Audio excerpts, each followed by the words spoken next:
get going. Welcome to today's school talk.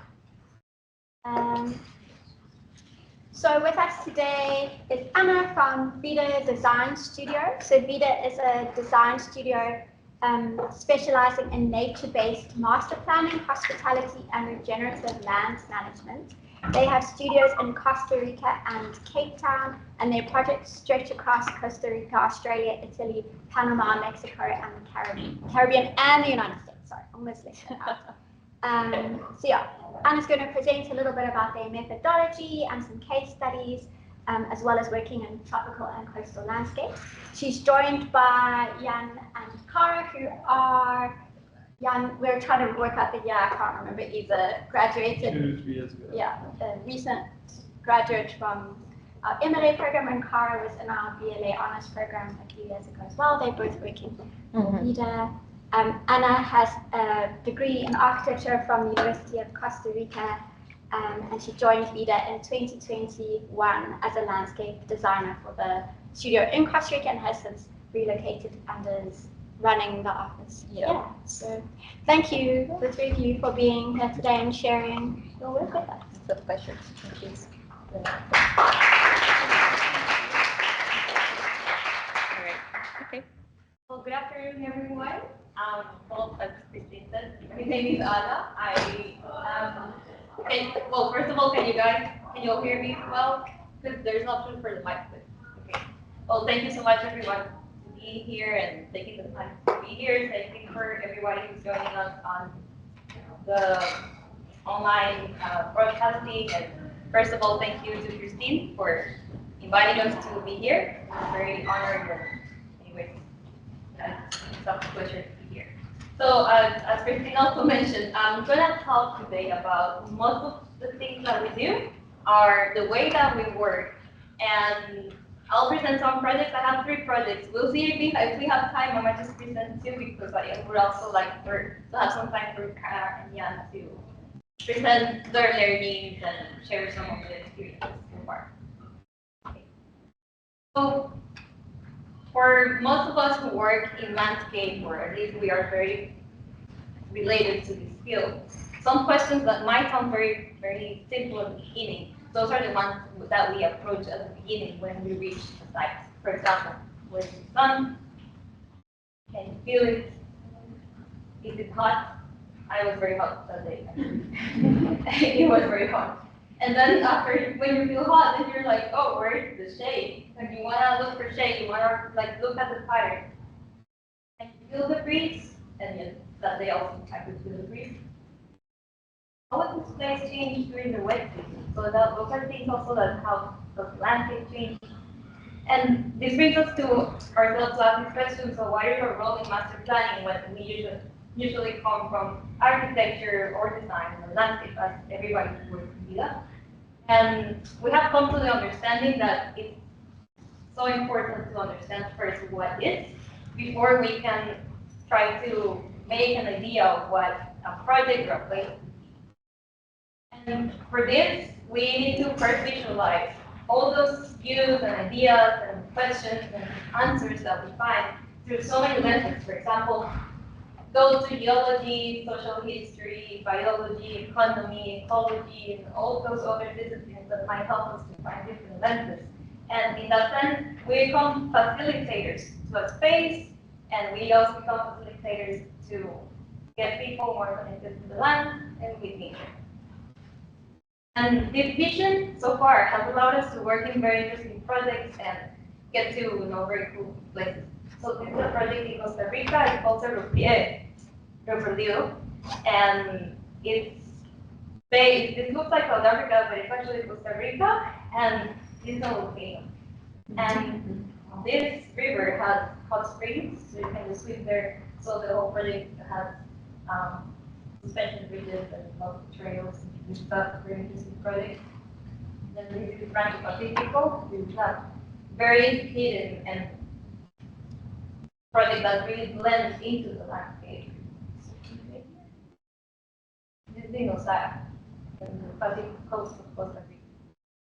Another project that also blends, but it's a very different landscape. It's an island in Panama, and it's a hotel envelopes.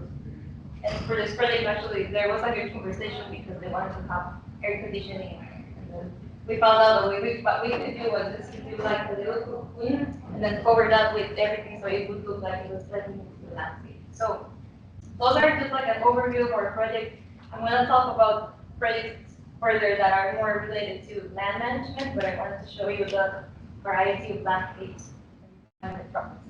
So nice to meet you. We are VIDA. And so we are a team of 21 people. We are from different nationalities. Most of us are from Costa Rica and based in Costa Rica.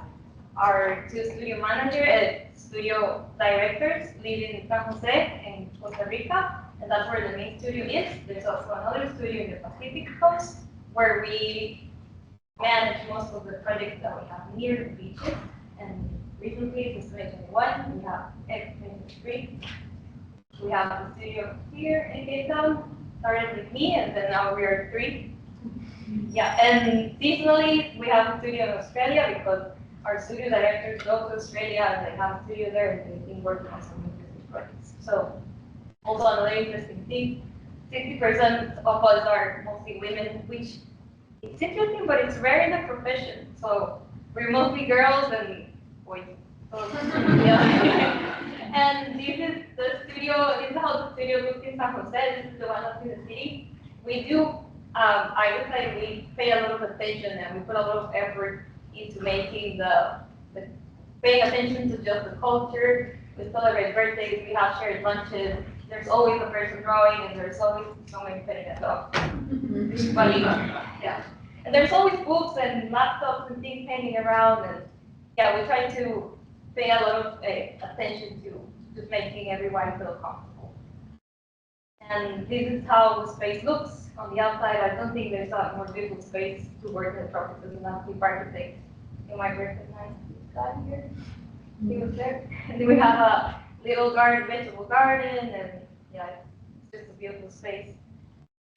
Then this is a little some photos of our satellite studios. This is Santa Teresa, that's Cami that leads from the Santa Teresa studio from the beach, and that's us in the Cape Town studio. We also try to keep it cozy.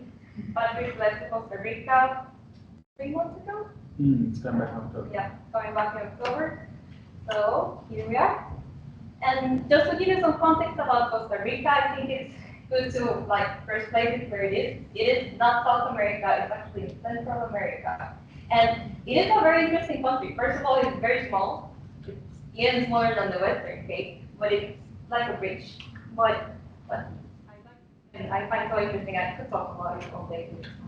We have a Caribbean side and a Pacific side. But what makes it even more fascinating and is that the topography just goes from one side to the other, and we have a volcanic range that goes basically from south to north, and we have about 600 volcanoes, which 9 are kind of active, and this means that we have a very complex topography, and so most of you might know complex topography comes with a lot of complex landscapes, and that's very cool. And this volcano right here is called Arenal volcano.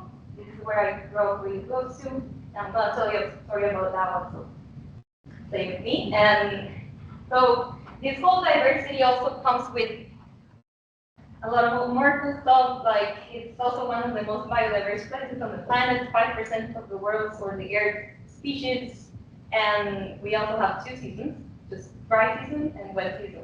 Right now they're calling the dry season the golden season because everything is yellow, but it's really cool and different. So all this diversity also makes me think of what I've learned so far by living here in South Africa. Of course, the cultures and everything is very different. The size obviously is very different as well. However, I found that both of them are biodiversity hubs. Both of them, the nature-based tourism is a very important and plays a very big role in the economy and in the culture. Complex allied zones and complex topography, that's a very important thing to train. And then there's a lot of design challenges related to conservation. And this is another story I want to tell you about Costa Rica, because when we think about Costa Rica, we might think of just this lush green space that's never been touched, feels like paradise, and yes, some places do look like it, but it wasn't like that all the time. So around in the 1950s, after the baby boom, there was a huge deforestation thing that happened in Costa Rica. By the 1980s, almost only 20% of the forest was left. So it was bare land, agricultural land, lots of cattle, and from there onwards, there was a lot of work from the government trying to push for nature-based tourism. And by today, I think right now we're about 60%, which means that, and thanks to that, almost a quarter of the country is inside some part of some type of conservation, being like a national park or reserve or something like that. So that's very cool. But it also comes with, so this is how usually the landscape looks in Costa Rica, or this is how most places that we come to work that look like. You can spot, for example, where the pristine forest, or we call primary forest, is really close to where the water is. So this is how you start reading the landscape when you get there. And then you can also spot very open places with grazing pastures, and you see a lot of erosion, very lonely trees, on the left and there. And yeah, it's a very mixed situation. Some areas are secondary forests, we call them, because those have been regenerating since the 90s or 80s. So it's a very interesting way of reading right away when you learn the story and know what's the background. So in all that context that I just gave you, so this is the path to nature-based master planning. And we came up with this diagram, which is also like a work in progress of, we think so far it's making sense, but I'm just gonna be a little bit quick because I'll illustrate it with some photos. Yeah. So first, master planning is never a linear process. It does changes because sites change in the landscape always goes. But, well, first of all, site goes first, and then the most important thing is listening. So this is where real-life interaction, which is so important, going on site, being exposed to everything, feeling all the questions, asking all the questions I showed you at the beginning, that's why it's so important.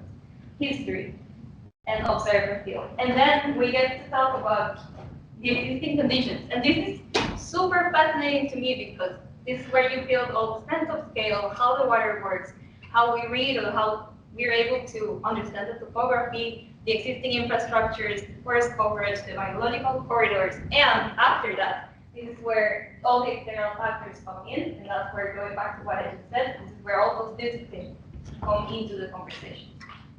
And being said that, there's also a site study, and then this part, the socialization of ideas, this is what I love the most about it, because this is where we share all the information, and I'm going to talk about that later. But at the end, we try to create like a perspective of all the systems that lead to something that could be, and that's the idea of master plan.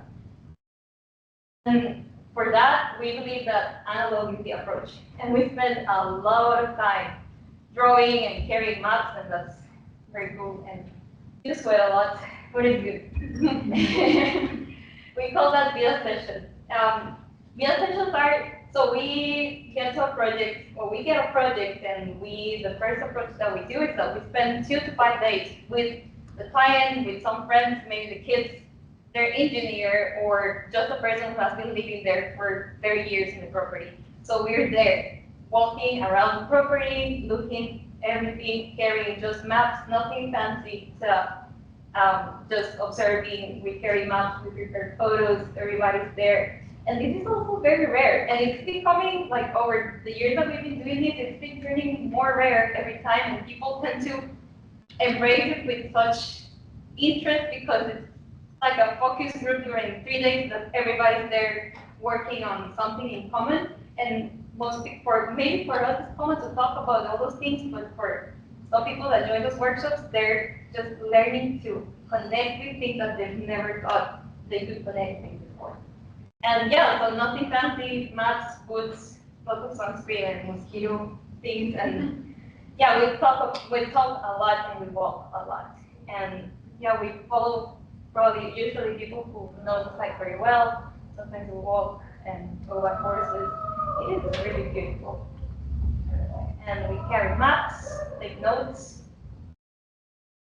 And also, I think that there is a beauty in carrying physical maps because it makes it like when we work in such big scale, sometimes it's difficult to manage that difference of sizes and things like that. So it's easier to step back and get the bigger picture and know where we are, I mean, navigate. We don't do that very often. We allow ourselves just to take a look at what Google Maps says and where we are, but it's very different when you're embracing the site like that. It's actually beautiful. I really find it interesting. And then sometimes we take a step forward, obviously for research purposes. Yeah, but sometimes actually this seems like it sounds funny, but it might be a deal breaker. Like you never know if there's like a television. Yeah. It's always very good to know, and from that onwards is where we get to land analysis. So you might be maybe familiar with this. I used to do that a lot in architecture school, but the difference is that when everybody is there, it becomes a very rich conversation. And this is what we call the socialization of ideas. So everybody comes into the site and we start making notes about every single place in the property. We give them names. We say things like, does it feel enclosed? Does it feel open? Was there a breeze? Oh, there are mosquitoes, I don't like that place. Or maybe it feels very exposed, maybe it's noisy, there's a lot of dust, things like that. But at the end it looks silly, it might sound silly, but those are points that at the end come together and then you can make decisions of what to do or what not to do, or which decisions to make about one particular place. And then also, so this is where we study the land's character, the constraints, and what the potential, and a very interesting and important thing is there's a gap that we need to bridge between what our expertise as planners and as designers and the vision that the client has. Sometimes it's not practical. Sometimes they have a completely different idea of what they want or what they thought they knew about the site. Or sometimes they're very accurate and they know what they want. They just need it with guidance. This is how usually it looks. It's very interesting. We have like a main road here, lots of notes taken from some places. Some areas, for example, we couldn't reach. So sometimes we just make notes about like, oh, it looks like it's very enclosed, it's hard to get there. Or for example, it belongs to another person, so we need to ask permission to get there. Or it seems like there was a road here, but we're not sure it exists anymore. And the rivers and the water are very important. I think that's one of the first things we do. In this case, this property, Yann worked with me on this project. Most of the property was forest, but we found out that actually only, I would say, a quarter of it was native, primary forest and the rest was secondary. But there was a lot of water going down. And so the topography was tricky. And so the stage 2, this is where on the same 2 to 5 days, we start drawing. And this is very rare because when I was in architecture school, I remember that people used to go to the site, take photos, maybe bring the surveyor and say like, okay, I'll come back in a week or 2 and I'll send you the proposal. So the client just waits and gets that delivered. But here what we did, it was like, oh no, let's try to make it happen in the same place. So it's very rare to have people participate with the creative process. And that's very nice. This was a project in the Peninsula de Osa, in the southern part of Costa Rica. And it was a project for a family, so it was very sweet to have all the kids contribute to the drawing, and they were saying like, oh, you missed the tree house, and there's some spot on the river that I really like, so let's draw it. So it was very moving. And just like line hand drawing, it's a very important skill, and I think it's something that you just have to practice, and it doesn't come up easily. This was a huge plan. Really, it's about 2 meters, and look at the size of this. So yeah, it was a lot of work. So we start by taking notes, and then we start measuring things, taking photos, and then we get together and draw that. Sometimes the client comes and they do like, oh, looks like you're doing some progress. And then they just go and take a whole dip and then come back, and you're still there. But it's super interesting as it starts taking shape, and the day before this, we were just walking the property. So you have all the ideas fresh, it's happening right there. If sometimes we need to go back to the site and check something, just double check and we come back, things like that. So yeah. And we also think that, for example, hand drawings, when those things happen on the site, it's like it gives them a sense of vulnerability. And encourage others to actually contribute. Sometimes they jump in to color with us, and they have a lot of fun. Sometimes we need to draw a lot of trees, but it looks very pretty. And yeah.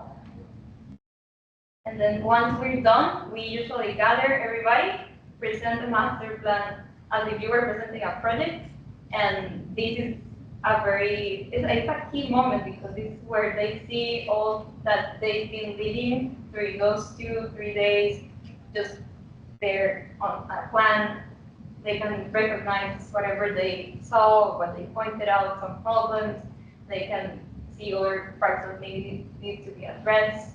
But at the end, we come up with a plan and a proposal. This was a school, the forest. This was a family property in Dominican Republic.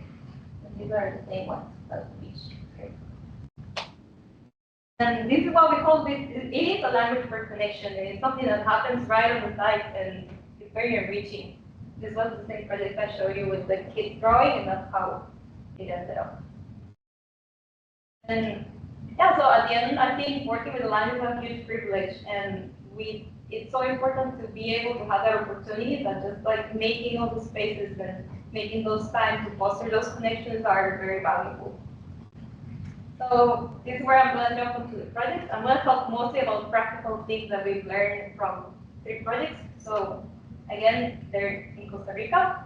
Maria Camp is a project near that volcano I showed you earlier, Cara volcano. Then we also have Nantipa Hotel, which is in the southern tip of the Nicoya Peninsula in the Pacific coast of Costa Rica. And El Bosque, that is a nature-based community. We've been working on that project for, I think, ever since VIDA started. It was one of the first projects of VIDA, and there's a lot of studies of that project, but right now it's last year, the first phase was done, so we're very excited to keep working on that one. So Nayara Tented Camp is a hotel right next to a volcano. It is a luxury hotel. It's a tented camp. Very interestingly, it was the tents and the architecture was designed by an architect company called Luxury Frontiers.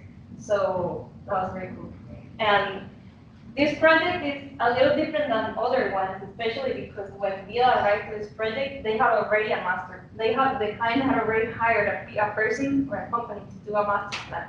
But they hired us just to do the reforestation. But once we got there, we found out that there was a lot of work to be done. So it was a very big challenge also to navigate between project politics, because how do you say to a client that they are already building something and it might not be the right one, the right thing to do. But as you can see, it ended up looking very good, so I guess we did a good job. But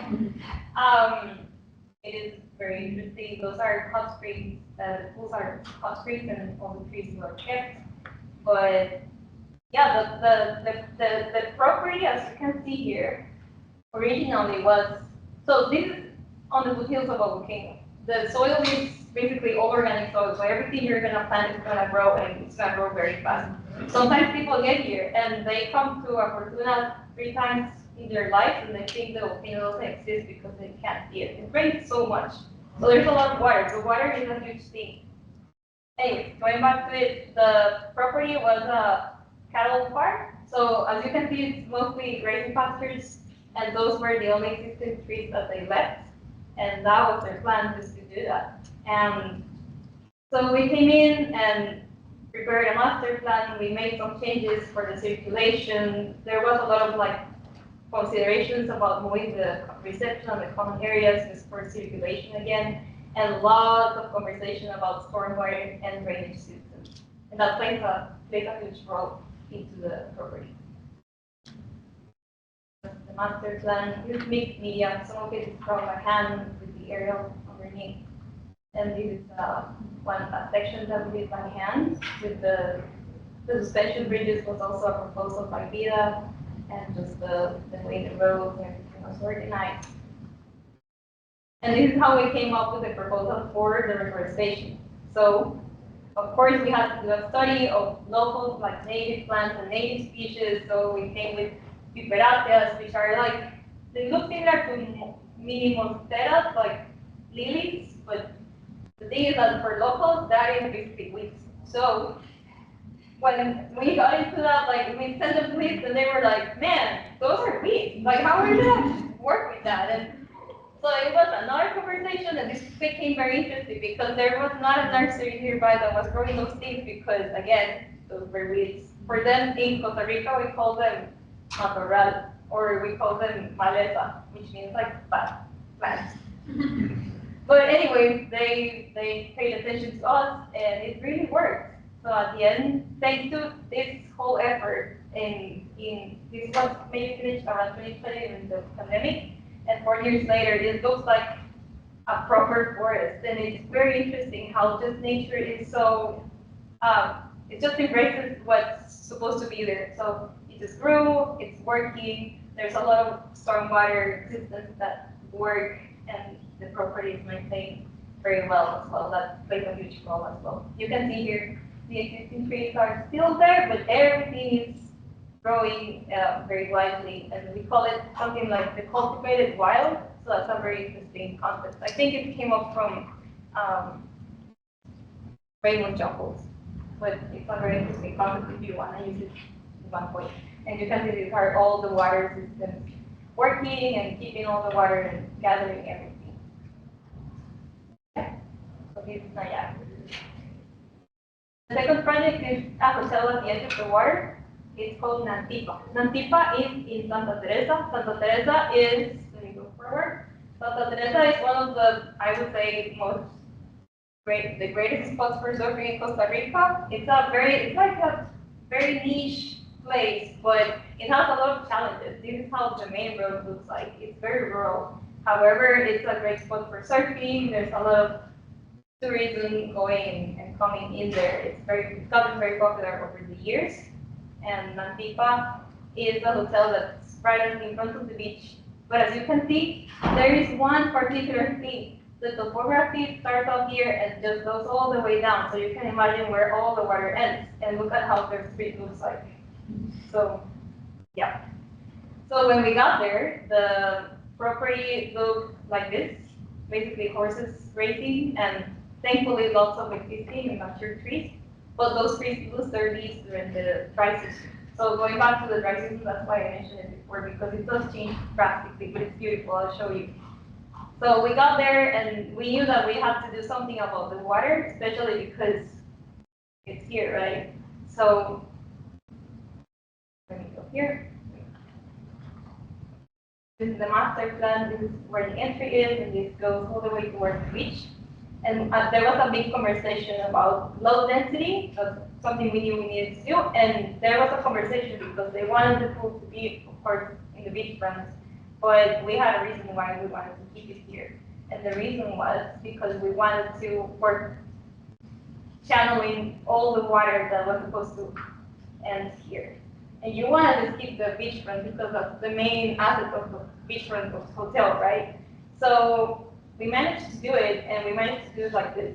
So this is the main road, and there's a series of water retention and swales that just flow all along the hotel and end right at the beach. And as you can see, it just comes clean, and you can see people walking there. Kids just play there, and that's all the water that's coming from the road. And you saw how the road looks like. So it did really work, and I think it's a very cool thing that happened. And as you can see it here, this is the reason why we chose to have the pool here, because there's a swale here that flows along, and then we got the opportunity to do a series of bridges, so it looks like you're just like meandering around the property, and at the same time keeping all those existing trees. And it's very hot, so you want to have people being covered, walking along the water, but at the same time you're filtering everything, and you can have people just have a very nice beach experience. This is how the pool looks like. This was the first time we were able to use a local stone. In Costa Rica, there's not a lot of culture as it might be here to use local products. And we usually import everything from Mexico, from El Salvador, even from Brazil. But this time we were like, we're gonna wing it, and we tried with coralina stone, and it worked. It worked at the pool, it worked at the main path, and we're very proud of that. And if you go to Santa Teresa, you'll see that that pattern has been repeating all over. So I think that was a very good achievement. how one of the swales look like. So at the end, there are a series of infiltration trenches that just filter the water all the way into the beach, and then you get a series of bridges that just cover everything, and it looks very nice. It's not a big property, actually. And this is how the beachfront looks like. And they have one of the most popular beachfront restaurants in the whole Santa Teresa, and I would say even Costa Rica. So kudos to that. And the last one is nature-based communities. How are we doing this time? Pretty good. Yeah, Pretty we still good. got another Okay. few minutes before. So El Bosque is a project that we VIDA started, like, I would say maybe 15 years ago, and it started as a big project that is based in Nosara. So Nosara is, I showed you the map here. It's actually north, like here in the center of the Pacific coast in Costa Rica. And Nosara is another very important tourist spot. But most of the development, historical development of Nosara has been very mixed. There's a lot of open spaces for cattle grazing right in front of the beach, which is controversial, and at the same time, the whole coastline is a turtle sanctuary. It's called the Ostional Refugee. So you get turtles coming to hatch here every day, every year, and it's like thousands of turtles. It's very interesting and amazing, and it's also a very important source spot, to be honest. So this is where El Bosque is. El Bosque is a mountain, and well, it's more like a hill, and it already had a forest, but the clients bought the property, and they already started building a very traditional community with houses and lots, and as you can see the road, and they didn't do any treatment or anything. And this is how it looks nowadays. So we started by laying the master plan. We did several VIDA sessions back in the day, and it's been an ongoing process. So far, last year, we concluded most of the roads and trail systems by doing very different things and lots of trial and errors, but it's working. So this is how we envision for the community to look like, lots of family homes, everything very connected to the forest. In Costa Rica, especially in the coastal areas, there's a lot of, I would say, like, the value is the view towards the ocean. So if you have a view to the forest, there's no point. But we're like, the property didn't have a lot of views to the forest, to the beach, and to the ocean. So we were like, okay, we're gonna bring everything in. So for that, we need to do a lot of work and studies. So we did lots of sections, lots of drawing. The idea is to be immersed in the forest, lower the temperature, bring back the biodiversity, work in biological corridors, with lots of studies with what the existing trees, everything that's being purposed, and then plus wood boards and lots of other, how everything was going to interact around it. And this is at the end, this looks like a very technical map, but this is also how we laid out each one of the family lots. And we worked with something called envelopes. So we worked around existing trees, and we said, like, to each architect that was going to work with each one of the houses, that this is the area that you have to work on your design, and the other parts you have to leave them. So every lot has because it's a biological corridor. So we wanted everything to be connected and nothing to feel too open. And this is most of the studies that we did with biologists and ecologists to figure out what was the best way to reforest the property. And this is what's built right now, which is the entry. And it's a big goal for us because we also gave some of it to the public sidewalk, which in Nosara is non-existent. So it's a big goal. It happened, and now it's actually moving forward, and other people are copying that and like replicating those systems. And we've recently been invited to also work with other public roads trying to follow this pattern. So it's a big thing. And this is how it looks. We work with, again, local stones. This was very hard to find, very, very, very, very hard to find still people that could work on that, but we managed to do that. There's also a lot of water swales and lots of water management, everything, every like plant, everything has been grown on the site. Right? We built some nurseries, brought everything in there. This is a bunch of stuff that we designed a little like model, bunch of stuff that might be used further. The sidewalk that's gonna work like this. And goes on along the property towards the public road. And we also did some sketches and studies for how we want the internal road to look like. Parking, more sketches. We made it happen. And it was a lot of trial and error, trying to find the correct materials, because this doesn't happen in Costa Rica, and it's very ironical. And it's also quite ironical because the landscape profession is just beginning. It's a very small niche profession, very few schools teach it, and it's mostly architecture. Everything is very traditional, which is ironic because of what Costa Rica is known for. For example, these are all native species that are also considered weeds, but that's what works. And we also did a lot of studies of how to hold slopes with native species, and that was a lot of fun, and we tried a lot of things, and it was very fascinating. We also did a lot of water strategies, and this is how it looked like. When we were building them, I remember going on site, and we could fit in there, and we were like, wow, this is also going to hold everything, and it was fascinating just to see everything happening. Because the traditional way to do that in Costa Rica is you just put a pipe in concrete, and that's how it is.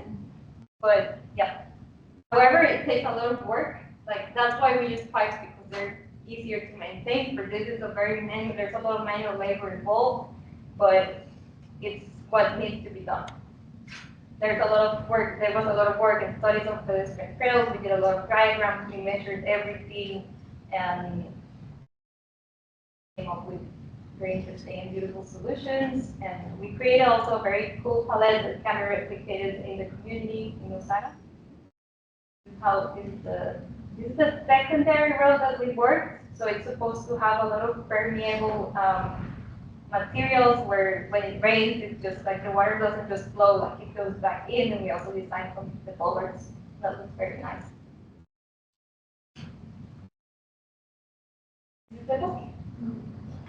Now, I want to invite Cara and Yann to talk about some key takeaways of what we found so far that are important for the work that we do and the work that most of you are going to do once you start like looking into your professions, and also what they've learned so far in their experiences at VIDA. And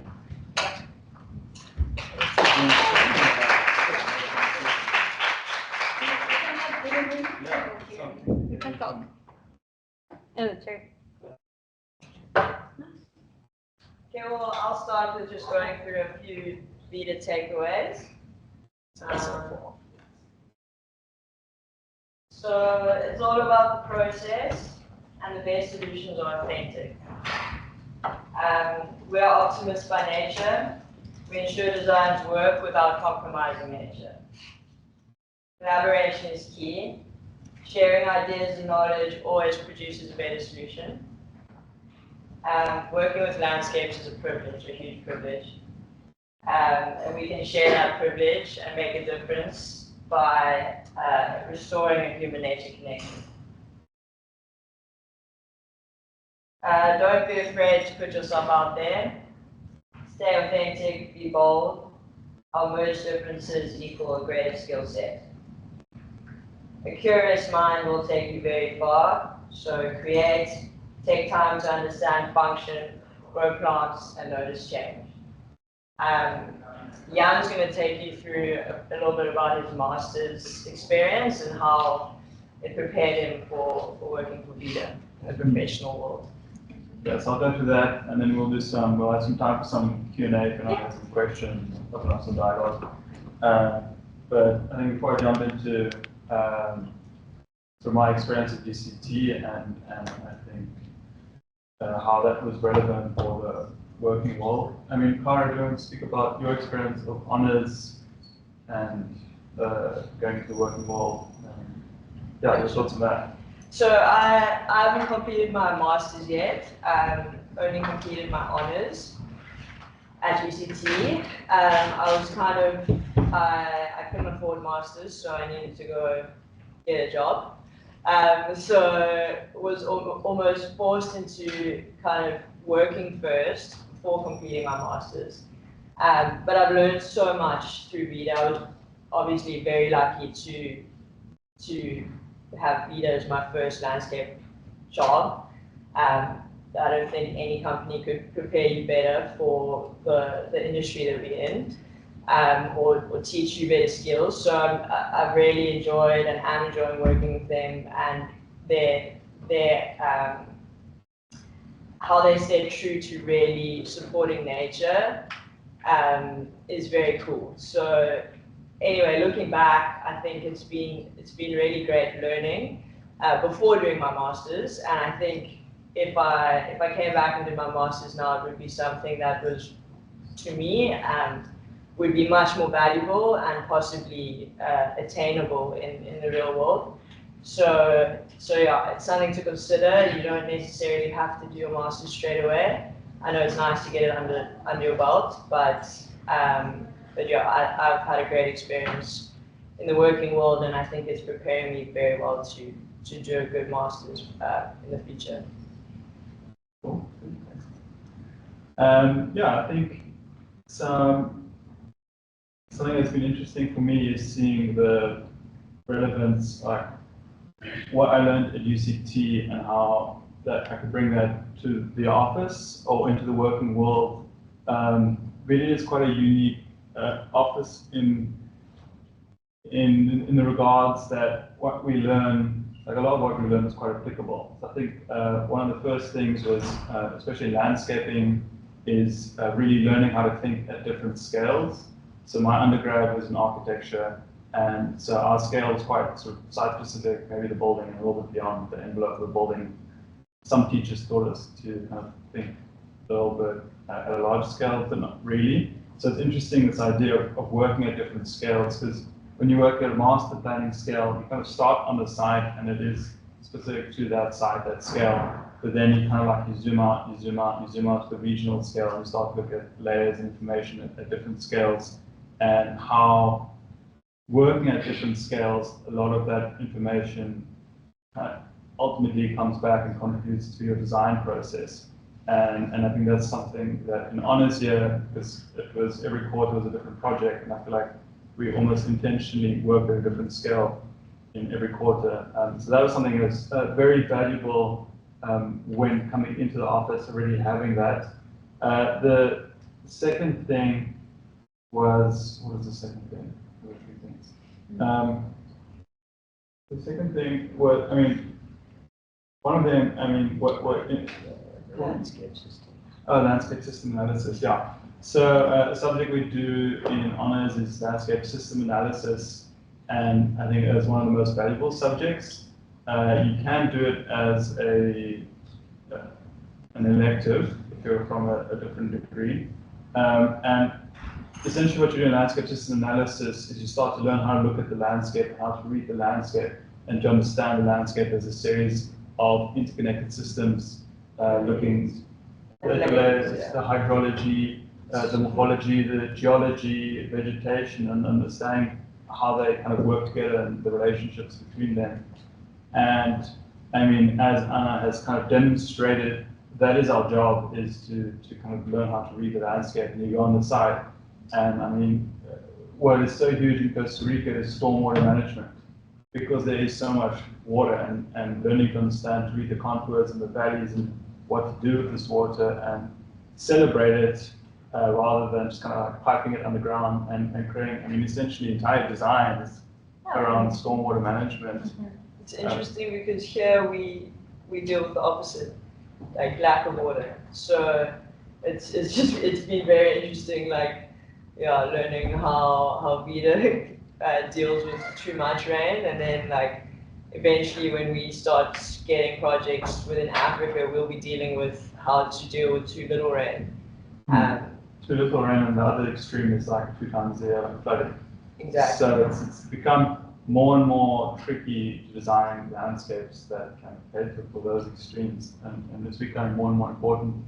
The third point was hand drawing as a design process and design thinking and kind of working in an analog manner. We do a lot of drawings in honors here, and masters is something that kind of push us. And going through the projects, you know, like there's an analysis, there's obs and cons, you're drawing on trace paper, you're kind of going back, you're having a critiquing feedback, you're changing the design. It gets like reiterated the whole time, it's like back and forth, back and forth, back and forth. And that is a very valuable skill to have, and something I think to place. And Anna and I were having a conversation. It's like, it's so important to have that skill and to develop it while you can at university, because once you, in the working world, the traditional office doesn't necessarily allow a lot of opportunity for you to develop that skill, but it's such a valuable skill to have, just to think. And technology is important, software is important, you need to know it, but it is just sort of like a tool, which you kind of translate information with afterwards. But learning how to think, draw, is so crucial. I want to touch on that point a little bit. Yeah, I think we call it something, it's very democratic at the same time. And it is a skill. It takes a lot of work to build your own like identity. I mean, you don't really have to be a great artist. Like if you see that drawing, it's actually quite simple. But you're just trying to replicate some patterns and recognize things and have a very clear idea of what you want. And at the end, if you see this was done by hand on one of these tracing papers. Like this is what we do. We use this one. We laid out a base usually on SketchUp. So again, as Yann was saying, we have a lot of tools. It's not like we just rely on papers and pens. But you can use all those tools, but then you can add that it's human, it's touch. And as we're moving forward, and I see how we're moving forward with like architecture and design, everything is getting so digital. But as landscape architects, we have this huge opportunity to stay in the real world, because that's where we thrive. And this like human scale and human touch, it brings us closer to the organic and to express things that are livable. At the end, for example, a project like this one, like Nayara, what people are coming is to experience the landscape. They might enjoy the luxury suites and everything, but they're there to experience the rain, they want to feel the mud, they want to listen to the frogs. So they're there for a reason, and we're here to design that and work with all those elements. And hand drawings are just more organic and a very human thing, and they don't have to be perfect. Also, I think, well, I'm not sure what do you think about renders. I used to work a lot with renders too, but I think drawing feels like a thing that's still a work in progress. And when you present something that's so polished and done, it feels like there's nothing else you can do about it because it's done. And also, you are kind of lazy because you have to go back and fix the 3D model and render it again. Whereas a drawing, you can just, just delete this and change this, and then you just fix the problem in 5 seconds. So it's a very big tool, and it takes time, and it takes a lot of skill. I mean, Yann is super skilled. I really didn't enjoy drawing, but I found it like, I really like it, and it's a very big tool. And yeah, I think as a student, I would really encourage you to try to put yourself out there, draw, like work on it. It's a lot of fun, and it brings us back to just disconnecting for a bit, and at the same time focusing on one single thing. Yeah. Yeah, and yeah, we've got some. Yeah, I think if you have any questions, let us know. Maybe do people have questions online? Yeah, I'll let you know. Okay.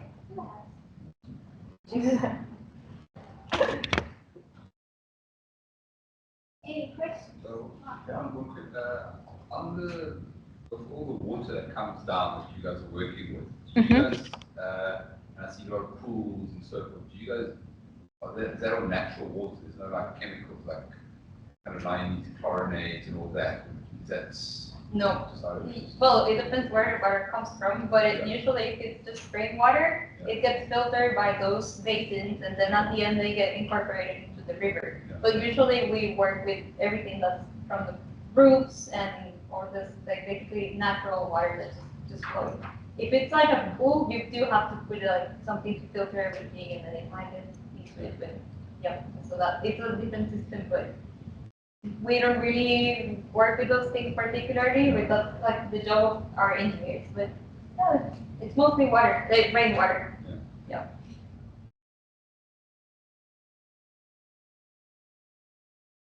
This is another photo I forgot to show you. So this is it doesn't look like it. So this is dry season in Santa Teresa. As you can see, things look bare, but it's not like everything is dead. It's just the trees are dormant because it gets very hot, and then everything goes back to being like this.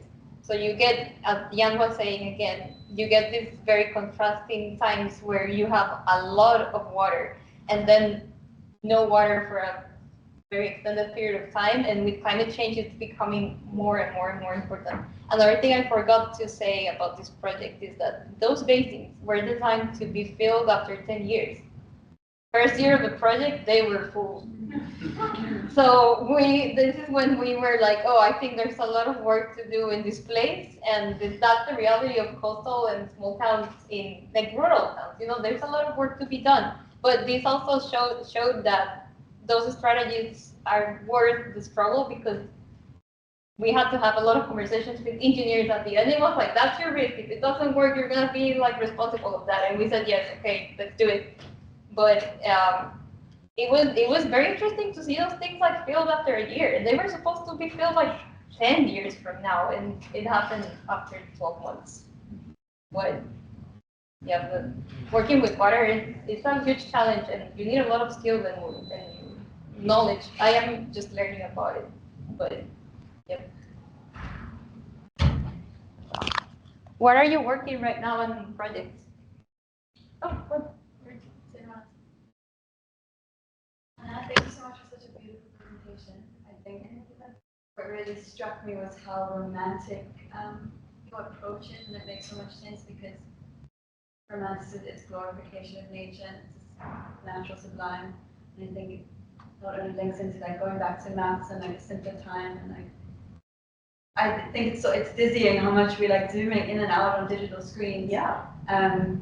You understand, as you say, at a human scale how big your site is on a map. Mm-hmm.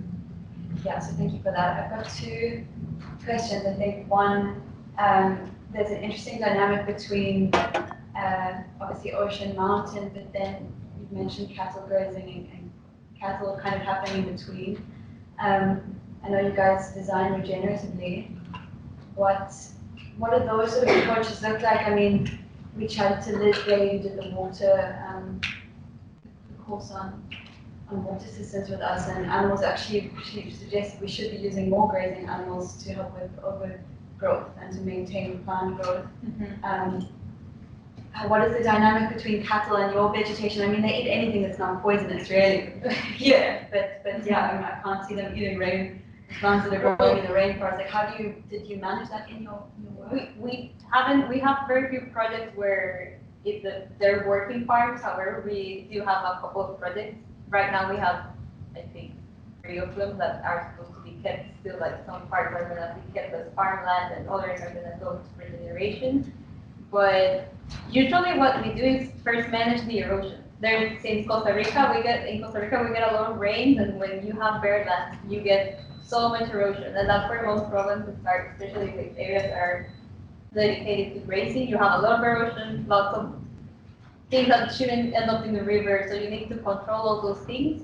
And it depends on what you want to do. Some areas might be like the edges and things like that should start being like tried to kept as for regeneration.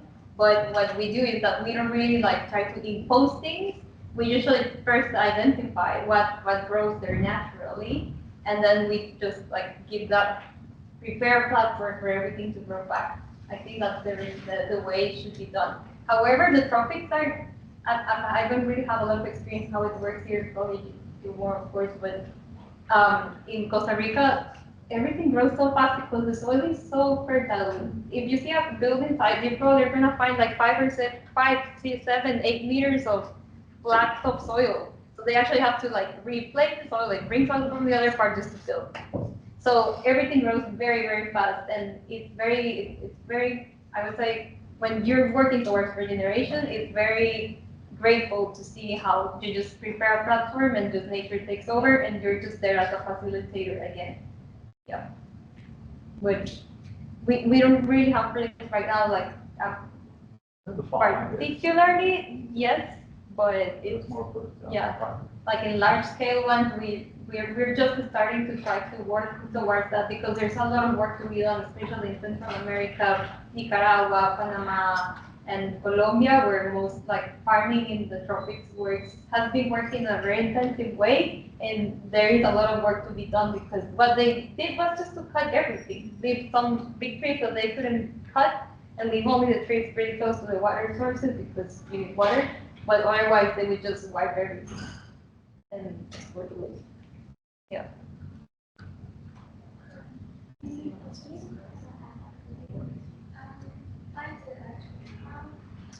I asked on the projects that people with the luxurious hotel.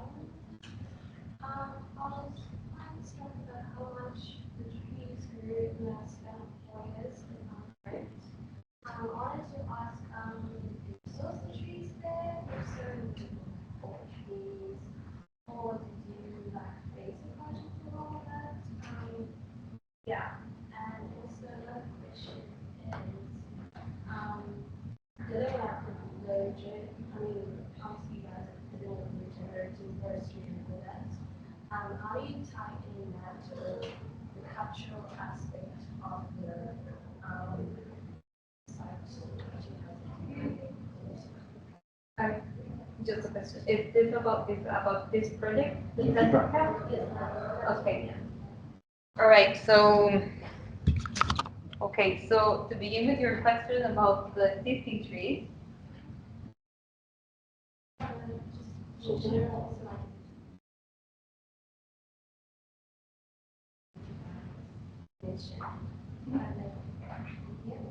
No. sorry. That's my story. So yeah, just also like the trees and the general vegetation of it all, how they have, how would you like amount of like plants and density and that like. Yeah. This is a very good question, especially because when you get to a site where you have very few trees that are very isolated and they're adult trees, and then you need to first get rid of all of the grasses. And it's an interesting note. Actually, grasses are not native to the tropics and to Central America. Most grasses actually come from Africa, and they were brought by Spaniards. Anyway, there's a whole, this is another talk, but you need getting rid of something, or not getting rid, controlling something that is so expensive and aggressive. You have to just get rid of that first. Those things that are going to take over. But things that take over first are we call them, sorry, I forgot in Spanish, the pioneer species. Exactly. So this is where we start. We start with pioneer species, and those species are the ones, for example, if there's a bare land like this part here, those plants are the ones you want to start looking at because those are the first ones to pop up when you start moving the soil. So those are the ones that you want to look at because that's the first thing that gain maturity. So some of them might be like they might not live for a very long time, but sometimes, for example, this one right here is a guarumo, it's a cecropia, and those trees are super important for the trees. Those trees that they create shade for smaller trees, and then so on, and it starts growing. So you want to start looking at those first, and then that's your starting point. And then you can start like working towards the grasses and all those things, but you want to have those first species as your base, and then you can start adding other things. With Nayara, we got a point that there's even bananas on the planting palette, and those are very tied to the culture. And this is another interesting thing. When they started like bringing all those plants that were native and part of the planting palette, the animals used to come and just eat them. So the workers used to just come and drop them off, ready to planting, and overnight the animals would come and eat them. But it was sad for us, and it was money just going away, but that meant that there was a lot of things happening here that we're just waiting for things to happen.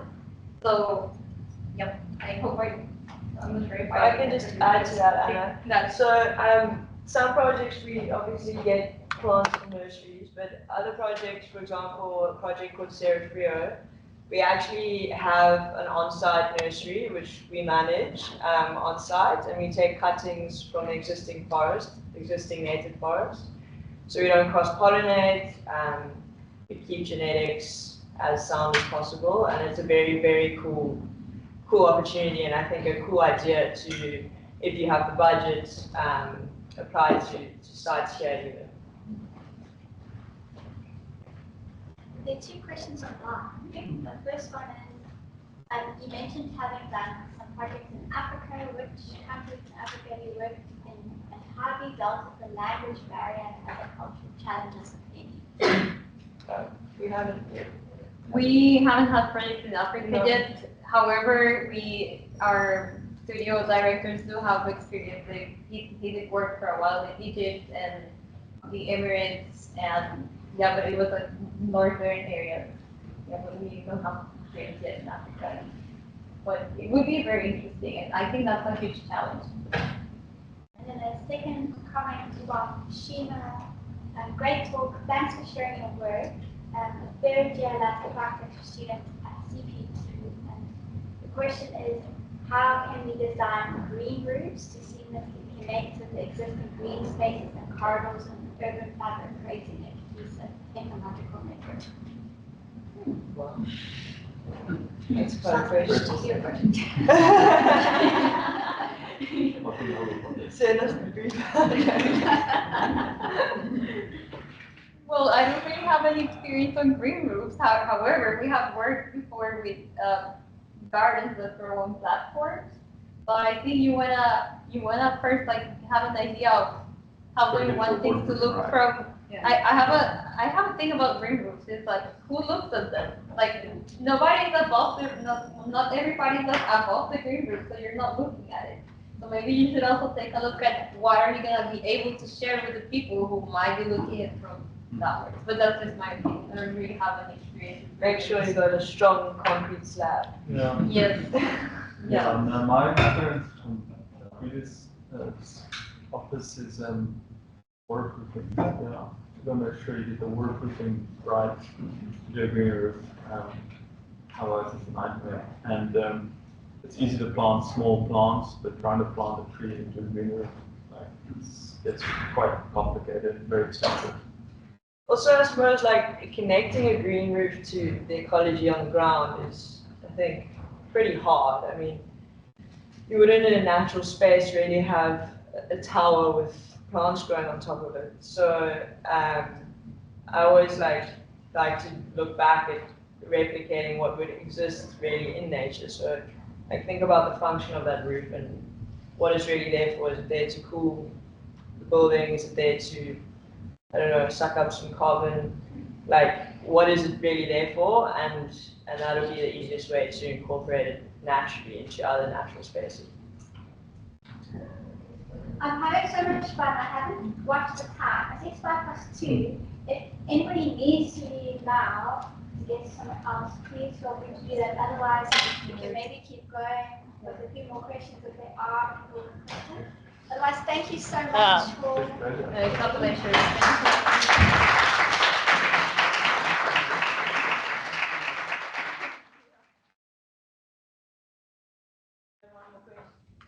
you. I remember. It's just a question on, a lot of your work is around master planning, but then you also said you were designing some bollards and there's some beautiful like that pool that's happening there. Are you designing like smaller scale as well as master plan? Yeah, well, this talk was mostly focused on land planning and master planning, but yeah, we do. Doing it as well. We do design pools, we design colors, bridges. Recently, we have a project that has how many Manzanillo, like 10 hanging bridges. Yeah. We've been working with all those things, and it's been a big challenge. But pools are very fun. Sometimes architecture too. Yeah, we go all the way down to the details like walls, paths. Yeah, Yeah, this like mini projects. this is within another the big, master plan. and this is a good question that leads to the reason why we decided to start working or have the studio here in Cape Town is because in Costa Rica, the landscape architecture profession doesn't really exist yet. So most of us are architects or urban designers and things like that, that at the end we share this passion for landscape. So this has led us to also have lots of talent, of different talent from many other parts. Like for example, Yann and Cara joined our team, and we also have people who really enjoy working in architecture. So this has also led us to work in like architecture. So we can offer like full services. So it's also very challenging. Designing pools is crazy. I've been designing a lazy river for some time. And it's weird and funny, but it's like sometimes my problem is like, oh, is the edge gonna be good for the floaties or not, and things like that. But yeah, yeah, we take care of most things. But I think the bigger the scale, the bigger the challenge is, and the more you can impact whatever happens around your site, and that's very valuable. Yeah. Question. On the larger sites, you're setting up nurseries, and obviously you're saying maintenance is quite a big role of looking after. Is part of your mandate as a team to build up that team and like find the right people, the right gardeners, or that landscapers to actually then look after maintenance, or is that almost say like present the landscape and then you guys just organize your own maintenance? This is a very good question because there is not a lot of knowledge. It's hard to find people who have all the right skills, right? And for the nurseries, we have been very lucky to find people who are very skilled and they're super resourceful. So we have a friend that actually Cara is working on. It's in a very remote area, so of course like bringing all the plants was not an option. So we did came up with the idea of setting up a nursery. So the person who's in charge of the project was he's very knowledgeable in that, and he brought a couple of forest engineers to work with that. And I think there's also a botanist, and they live on the site and they take care of the nursery. And it's fascinating to go with them because they spend a whole day inside of the forest areas just looking for small ponds and things, and then they bring them into the nursery to go back to them. And same thing with maintenance. We have been, I think last year we started working on a guide for maintenance for the projects because it's very different to work with a person who's been working as a garden caretaker. That's might look at things from a very formal way, whereas working with something that looks this wild might it's a different approach completely. And especially with hospitality and projects that are supposed to have a particular look, you have to take care of that. But so far we've been very, very lucky to have very good clients who really are eager to, invest in educating those people and also going back to it and being like, okay, we think we need to have a guide just to train everybody to do that. So I would say we are in this place where we are creating these guides, but then at the end it goes also back into the client who gets to listen to us and train the people to work on that. Yep. But also, tropics are they're supposed to be wild. Yeah. But you have to also know how to replicate that. But it takes some practice. But you also have to just be very observant and just notice the patterns. I think you can also do it here with all the diversity that you have. You can find the patterns, and there's so much to learn. Yeah. Yeah, I think Sorry, from the projects that you've shown us, what's usually the duration? Because, you spoke about how sometimes you do the drawings on the ground. So if you do that and you present and everything, then it goes ahead. What's the process of it? Or how does it? Okay, it obviously depends on the complexity of the project, right? If it's a residence, and also depends on the moment that we get into the project. Sometimes there's a project that's been already ongoing, they needed somebody else to give a different opinion, so we jump in, and that's something that's already ongoing, so they already have a timeline. But let's say it's a project that starts from scratch from a VIDA session, I would say a project like this type, like land management and things like that, might take 10 years, things like that. But it's very interesting to see it evolving because the landscape changes, the decisions change. You also have to have a lot of knowledge about, the economics, how is this going to happen? There's a lot of conversations about, the there's things with permits, there's a lot of conversations with engineers, there's a lot of infrastructure that you never see and you have to invest a lot of money in. Going back to water management, that's very expensive and you barely see it until it rains. And if you don't invest in that, it rains and you maybe have second thoughts. But yeah, so I would say a big project of like that size. For example, El Bosque has been a project that started 15 years ago. And right now it's beginning, this is just the beginning. We've been working on redoing roads that were already traced, but maybe not on the best way that the site needed. And right now we have roads and there's a system that's starting to work, but there's a lot of work that needs to be done. So yeah, lots of commitment and unity. Yep. But maybe a smaller project might take 2 years, perhaps. Yeah. But after that VIDA session process, like there's a lot of revisions that happen. You don't just like have the drawing and then start, but like there's a lot of revisions, there's a lot of construction documents, like permitting, everything that goes into actually starting to build or starting to implement the project. Yeah. Yeah, but I would say the recent projects that are like middle size and that we've done VIDA sessions and everything, I think like the conceptual process where we are like leading the design process is about 1.5 years. Yep. Like from that process, which is super raw. I'm telling you, like walking into the land when there's absolutely nothing, coming up with a concept, a design, I would say 1.5 years. And by that 1.5 years, we already have permits and plans and everything is done, cadre by the engineers. So we are also very efficient in that way because we have a system that works. But from that on, there's a lot of other decisions that need to happen. And I think Costa Rica is also very challenging because it's a very small country. It's a very new profession at the same time, and there's a lot of new things that need to be done. But it's also a very resourceful place, and I think South Africa is also super interesting in that sense as well. Yep. Okay. Thank you. Thank you.